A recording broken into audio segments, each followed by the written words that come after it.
Payday Friday! At dahil 12 araw na lang bago ang Pasko, patuloy na dinarayo ng mga mamimili ang Divisoria sa Maynila. Nagsimula na rin ang night market kaya mas marami pang mabibili. At live mula sa Divisoria sa Maynila, nagpapatrol si Johnson Manaban. Johnson, sweldo ngayon. Kumusta naman ang dagsa ng mga mamimili dyan? Masikip ba rin ba ang daloy ng trapiko? Bernadette, hindi naman nawawala yung dagsa ng napakaraming mamimili dito sa Divisoria, lalo't ilang araw na nga lamang ay magpapasko na. Pero kung ang mga tindero-tindera ang tatanungin, mukhang nagsisimula pa lang talaga ang Christmas rush at ang inaasang mas malaking bilang ng mga mamimili ngayong Kapaskuhan. Kung traffic ang pag-uusapan as usual, talagang marami mga kalsada malapit dito sa Divisoria area ang matraffic na at susubukin ang haba ng pasensya mo.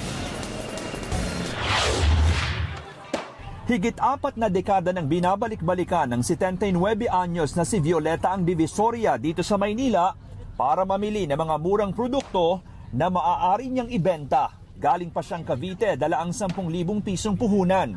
Dito lang ang mura eh. Nakakapagod. Halos madapa na nga ako sa bigat ng dalahin ko eh. Inutang ko lang yun, sir ha. 5-6 pa. Sulit ang 1,000 pisong budget ng public school teacher na si Marian dahil nakumpleto niya ang giveaways at pamparaffle sa mga estudyante sa kanilang Christmas party. Bumili po ng mga pang-souvenir po, pang-regalo sa mga bata. Maraming tao. Pero compare po sa mall, mas maraming mabibili dito. Dito sa kahabaan ng Elias Street sa Divisoria, buong kalsada ang okupado na ng mga vendor. Kaya mula pagpasok sa kanto hanggang sa paglabas sa dulo, mas malamang makukumpleto mo na ang kinakailangan mong mapamili. Pero para kay Belinda na higit 2 dekada ng vendor ng damit dito sa Divisoria, matumal pa rin ang benta nila ngayon kahit kung tutuusin ay kulang 2 linggo na lang, Pasko na. Mas mapera tao ko noon. Kasi mababa pang bilihin ngayon mahal na. 3,000 pa lang. Wala anong oras yun? Mula nung alas 5. Malakas siya, mahina. Mahina. Dati, nung unang bibenta ka na 50 mil, ngayon wala. Wala, mahina. Bakit kaya? Walang pera tao eh. Doble kayod siya sa pagbebenta lalo't higit 300,000 piso na ang kanyang nautang na pangpuhunan mula sa sinalihang kooperatiba. Ilan sa mga mabentang tinda bukod sa mga laruan, damit at iba't ibang pangregalo, may mabibili pa ring mga murang Christmas decorations na gaya nito na ayon sa mga nagtitinda, magbabagsak presyo pa habang mas papalapit ang mismong Pasko. Sa mga mamimili na walang oras sa araw, may night market din mula alas 5 ng hapon hanggang alas 5 ng madaling araw. Sabi ng Manila Police District, magpapakalat sila na 1,200 pulis, hindi lang para sa Divisoria, kundi pati na rin sa iba pang matataong lugar, gaya ng pasyalan at simbahan para tiyakin ang seguridad ng mga mamimili. May paalaala din ng MPD sa mga magdidivisoria ngayong holiday rush. Iwasan na natin magdala ng mga malalaking pera at yung mga alahas natin. Bernadette, silipin natin ngayon ang lagay ng trapiko sa ilang pangunahing kalye dito sa Metro Manila ngayong Payday Friday para magabayan yung ating mga kapamilya na uuwi na halimbawa yung galing sa trabaho sa mga oras na ito. Unahin natin na ilang kalye dito sa Divisoria mismo sa Maynila.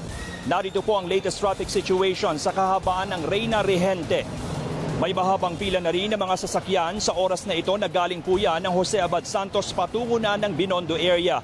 Hindi lang mga sasakyan ang natatraffic dito sa Divisoria dahil sa dami ng tao na namimili, may mga kalye pati na rin foot traffic ay apektado na.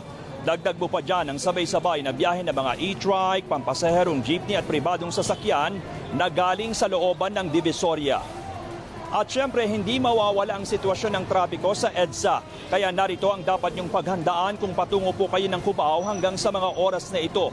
Heavy traffic na ulit ang southbound lane ng EDSA Cubao mula yan sa Kamuning area hanggang sa pagbaba na ng flyover kaya uubos ng mahaba-habang oras bago kayo makarating sa mismong Cubao area dyan sa may Aurora.